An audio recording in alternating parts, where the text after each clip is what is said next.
Hello everyone. आज हम लोग सामान्य ज्ञान पढ़ेंगे। मोस्ट इम्पोर्टेंट जीके पढ़ने वाले हैं जो एग्जाम में हमेशा पूछे जाते हैं, रिपीट किए जाते हैं। चलते हैं पहले प्रश्न पे। नीली क्रांति निम्नलिखित में से किससे संबंधित है? किससे संबंधित है? तो याद रखिए यह मछली उत्पादन से संबंधित है। ऑप्शन नंबर सी इसके करेक्ट आंसर हो जाएंगे। चलते हैं अगले प्रश्न पे। अगला प्रश्न है, किस वायसराय को भारतीय रेलवे का जनक कहा जाता है? किस वायसराय को भारतीय रेलवे का जनक कहा जाता है? तो याद रखिए लॉर्ड डलहौजी को भारतीय रेलवे का जनक कहा जाता है। ऑप्शन नंबर बी इसके करेक्ट आंसर हो जाएंगे। चलते हैं अगले प्रश्न पे। अगला प्रश्न है, लखनऊ में 1857 के विद्रोह का नेता कौन था? कौन था लखनऊ में 1857 के विद्रोह का नेता? तो याद रखिए बेगम हजरत महल। बेगम हजरत महल 1857 के विद्रोह का नेता था। ऑप्शन नंबर डी इसके करेक्ट आंसर हो जाएंगे। चलते हैं अगले प्रश्न पे। अगला प्रश्न है, सतलुज नदी का ऋग्वेदिक नाम क्या है? क्या है सतलुज नदी का ऋग्वेदिक नाम? सुतुद्री। सतलुज नदी का ऋग्वेदिक नाम है सुतुद्री। ऑप्शन नंबर डी इसका करेक्ट आंसर हो जाएगा। यह मोस्ट इम्पोर्टेंट प्रश्न है, कई बार यह प्रश्न एग्जाम में पूछे जा चुके हैं। ठीक है, चलते हैं अगले प्रश्न पे। अगला प्रश्न है,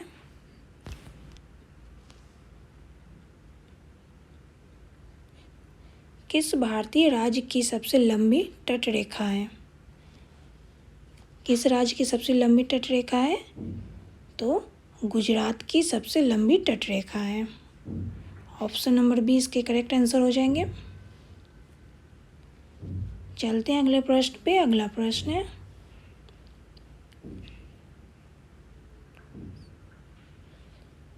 कौन सा उपवेद कला और संगीत से संबंधित है?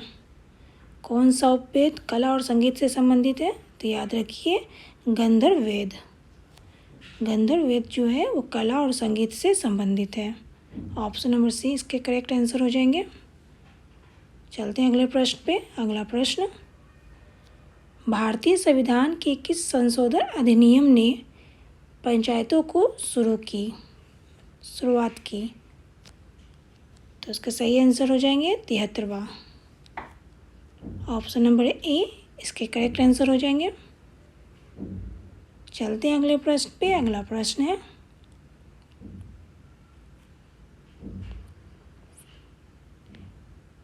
दूसरा गोलमेज सम्मेलन कब हुआ था? कब हुआ था दूसरा गोलमेज सम्मेलन? तो याद रखिए 1931 ईस्वी में हुआ था दूसरा गोलमेज सम्मेलन। ऑप्शन नंबर बी इसके करेक्ट आंसर हो जाएंगे। ये मोस्ट इम्पोर्टेंट प्रश्न है, यह कई बार एग्जाम में यह भी पूछे जा चुके हैं। चलते हैं अगले प्रश्न पे। अगला प्रश्न है, मानस बाघ अभयारण्य कहाँ है? कहाँ स्थित है? कहाँ स्थित है? यह असम में स्थित है। असम राज्य में यह स्थित है मानव बाघ अभयारण्य। ऑप्शन नंबर डी इसका करेक्ट आंसर हो जाएगा।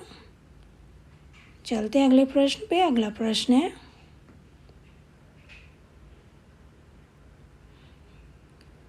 बुद्ध के प्रथम उपदेश कहाँ दिए थे? बुद्ध ने अपना प्रथम उपदेश कहाँ दिए थे? सारनाथ में। ठीक है, बुद्ध ने अपना प्रथम उपदेश दिए थे सारनाथ में। ऑप्शन नंबर बी इसका करेक्ट आंसर हो जाएगा। चलते हैं अगले प्रश्न पे। अगला प्रश्न है,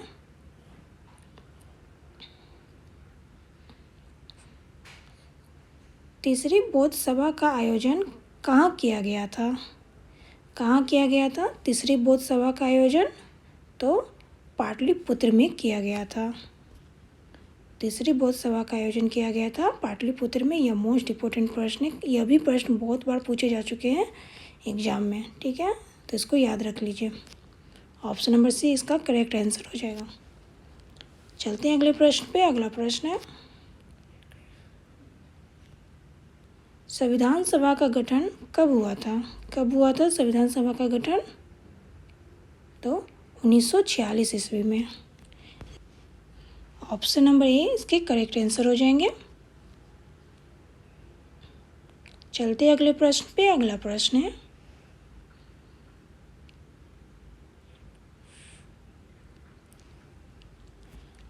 बसंत किस राज्य का प्रसिद्ध लोक नृत्य है? किस राज्य का प्रसिद्ध लोक नृत्य है बसंत? तो याद रखिए तमिलनाडु राज्य का प्रसिद्ध लोक नृत्य है। चलते हैं अगले प्रश्न पे। अगला प्रश्न, भारत का प्रसिद्ध लेगुन झील है, कौन सा है? चिल्का झील।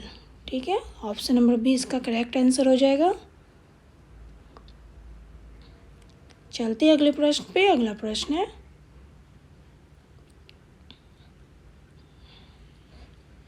भारत के दक्षिण बिंदु में स्थित है, कौन सा स्थित है भारत के दक्षिण बिंदु में इनमें से? ऑप्शन नंबर डी इसका करेक्ट आंसर हो जाएगा, ग्रेट निकोबार। चलते हैं अगले प्रश्न पे। अगला प्रश्न है, भारत में कितने राज्य समुद्र तट साझा करते हैं? कितने राज्य समुद्र तट साझा करते हैं भारत में? तो याद रखिए 9 राज्य जो है समुद्र तट को साझा करते हैं। ऑप्शन नंबर सी इसका करेक्ट आंसर हो जाएगा। चलते अगले प्रश्न पे। अगला प्रश्न है, किस राज्यों में सबसे बड़ा वन क्षेत्र है? किस राज्यों में सबसे बड़ा वन क्षेत्र है? गुजरात में। ठीक है, गुजरात राज्यों में सबसे बड़ा वन क्षेत्र है। ऑप्शन नंबर ए इसके करेक्ट आंसर हो जाएंगे। चलते अगले प्रश्न पे। अगला प्रश्न है,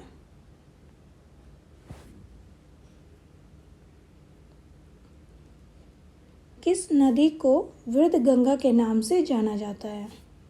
किस नदी को वृद्धगंगा के नाम से जाना जाता है? तो याद रखिए गोदावरी नदी को जो है वृद्धगंगा के नाम से भी जाना जाता है। ऑप्शन नंबर ए इसके करेक्ट आंसर हो जाएंगे। अगले प्रश्न पे आते हैं। अगला प्रश्न है, कौन सा कर्क रेखा के निकटतम है? कर्क रेखा के निकटतम कौन सा है? तो याद रखिए झांसी जो है वो कर्क रेखा के निकटतम है। ऑप्शन नंबर डी इसके करेक्ट आंसर हो जाएंगे। चलते अगले प्रश्न पे। अगला प्रश्न है, हड़प्पा सभ्यता किस युग की थी? हड़प्पा सभ्यता किस युग की सभ्यता थी? तो याद रखिए कांस्य युग की सभ्यता थी। हड़प्पा सभ्यता कांस्य युग की सभ्यता थी। ऑप्शन नंबर ए इसके करेक्ट हो जाएंगे। चलते हैं अगले प्रश्न पे। अगला प्रश्न है, भारत में दल रहित लोकतंत्र का प्रस्ताव किसने रखा था? किसने रखा था दल रहित लोकतंत्र का प्रस्ताव? तो याद रखिए जयप्रकाश नारायण ने। ऑप्शन नंबर ए इसके करेक्ट आंसर हो जाएंगे। चलते हैं अगले प्रश्न पे। अगला प्रश्न है, मानव शरीर की सबसे लंबी हड्डी कौन सी है? कौन सी है मानव शरीर की सबसे लंबी हड्डी? तो याद रखिए फीमर जो है वो सबसे लंबी हड्डी है। फीमर की हड्डी जो है सबसे लंबी हड्डी है। चलते हैं अगले प्रश्न पे। अगला प्रश्न है, 2 देशांतरों के बीच कितने मिनट का अंतराल होता है? कितने मिनट का अंतराल होता है? तो याद रखिए 4 मिनट का अंतराल होता है 2 देशांतरों के बीच। ऑप्शन नंबर डी इसके करेक्ट आंसर हो जाएंगे। चलते हैं अगले प्रश्न पे। अगला प्रश्न है, वियना किस देश की राजधानी है? ऑप्शन है ऑस्ट्रिया, ऑस्ट्रेलिया, फ्रांस या इनमें से कोई नहीं। तो याद रखिए यह ऑस्ट्रेलिया की राजधानी है। ऑप्शन नंबर ए इसके करेक्ट आंसर हो जाएंगे। चलते हैं अगले प्रश्न पे। अगला प्रश्न है, भारतीय राष्ट्रीय कांग्रेस का अधिवेशन प्रथम अधिवेशन कहाँ किया गया? कहाँ किया गया था भारतीय राष्ट्रीय कांग्रेस का अधिवेशन? तो याद रखिए बम्बई में किया गया था। ऑप्शन नंबर बी इसके करेक्ट आंसर हो जाएंगे। चलते हैं अगले प्रश्न पे। अगला प्रश्न है, उड़ीसा में लिंगराज मंदिर का निर्माण किसके द्वारा किया गया? किसके द्वारा किया गया था उड़ीसा में लिंगराज मंदिर का निर्माण? तो गंग शासकों द्वारा किया गया था। ऑप्शन नंबर बी इसके करेक्ट हो जाएंगे। चलते हैं अगले प्रश्न पे। अगला प्रश्न है, महालनोबिस मॉडल किस पंचवर्षीय योजना में लागू किया गया था? किस पंचवर्षीय योजना में लागू किया गया था महालनोबिस मॉडल? तो याद रखिए यह दूसरी पंचवर्षीय योजना में लागू किया गया था। ऑप्शन नंबर ए इसके करेक्ट आंसर हो जाएंगे। अगला प्रश्न है, नेताजी सुभाष चंद्र बोस अंतर्राष्ट्रीय हवाई अड्डा कहाँ स्थित है? कहाँ स्थित है नेताजी सुभाष चंद्र बोस अंतर्राष्ट्रीय हवाई अड्डा? तो यह कोलकाता में स्थित है। ऑप्शन नंबर ए इसके करेक्ट आंसर हो जाएंगे। चलते हैं अगले प्रश्न पे। अगला प्रश्न है,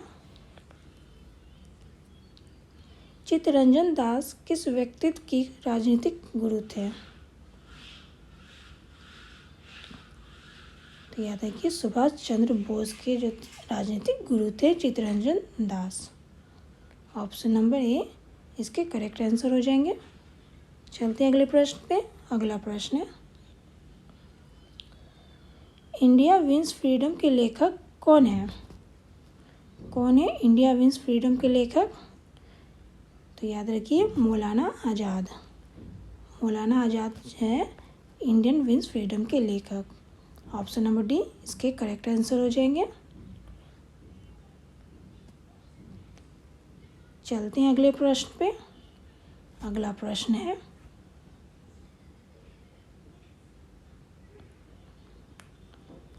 अठारह के विद्रोह का नेतृत्व बिहार में किसने किया? किसने किया था बिहार में 1857 के विद्रोह का नेतृत्व? यह मोस्ट इम्पोर्टेंट प्रश्न है। यह भी प्रश्न कई बार एग्जाम में पूछे जा चुके हैं। तो याद रखिए कुंवर सिंह ने किया था। ऑप्शन नंबर ए इसके करेक्ट आंसर हो जाएंगे। चलते हैं अगले प्रश्न पे। अगला प्रश्न,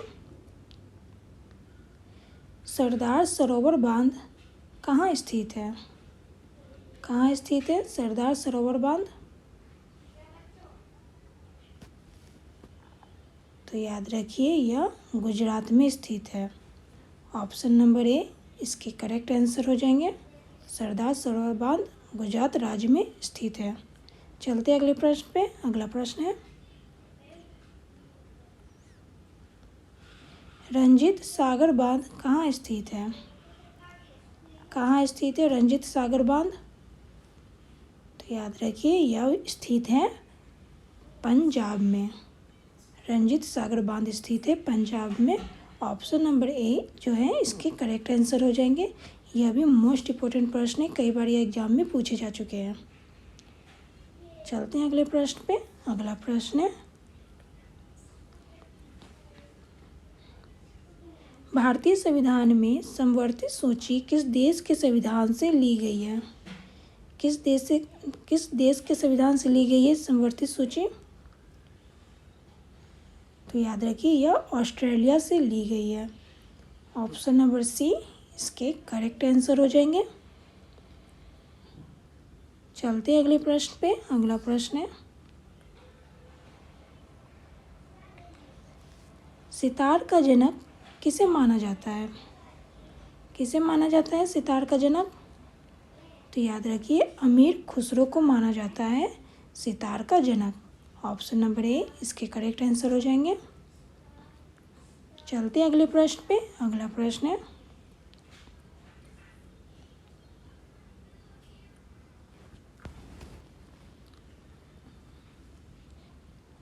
भारत का अंतिम मुगल सम्राट कौन था? कौन था भारत का अंतिम मुगल सम्राट?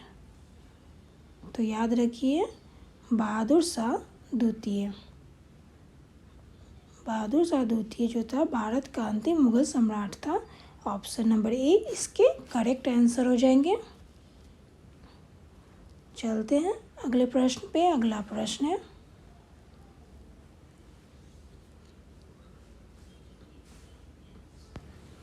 लिपुलेख दर्रा किस राज्य में स्थित है?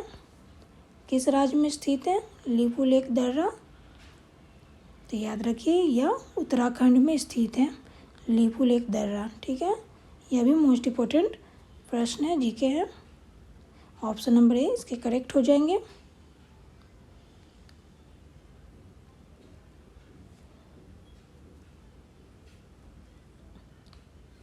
अभी के लिए इतना ही, फिर मिलते हैं नेक्स्ट वीडियो में नए जीके जीएस के साथ जो आपके एग्ज़ाम के लिए मोस्ट इम्पोर्टेंट है।